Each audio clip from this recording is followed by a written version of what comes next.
بوري جی ارشاد دې عنوان دې پیشو پشي میاخان مرور واه واه واه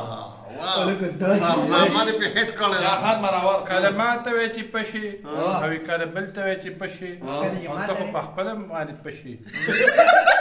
کلمات وی چې پشي کله بل ته وی چې پشي او هر ځای کې ته چې لاشي ته په خپل پشي او پشي پشي مکوا پشي خپل پشي پشي دغه پشي پشي مکوا پشي پشي او هر ځای ته چې ته لاشي هلته کې ته پشي او چې کله هلته کې چې لاړ شي ته هر ځای ګیله منې ته او په معمولي خبره باندې وپړسېږي او بیا ټول عمر نه رضا کېږي او کوم ځای ته چې لاړ شي په خپلې ته پشي او کله دیار خان ته وایي چې پشي دا بیا وایي کله دیار خان ته وایي چې پشي او کله اجملي خان ته وایي چې پشي کله یاسر جان ته وایي چې پشي په خپلې چې پشي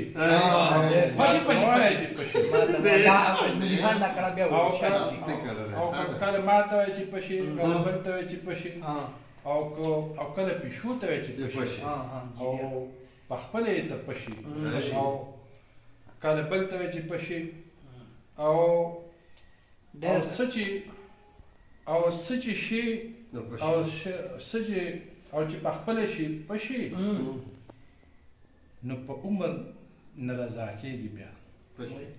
چې کله چې ته پشي نو بیا په عمر نه رضا کېږي بیا او کله پیشو ته وایي چې پشي او کله لقمان ته وایي چې پشي او چې کله شي ته پشي او بیا پشي لقمان ته دا پکې سختې وي اجملي خان هغه دیار خان هغه پکې اجملي خان ته وایي چې پشي دیار خان ته ډېر نه او کله یاسر جان ته وایي چې ډېر ته خو په خپلې پشي او کله لقمان ته وایي چې پشي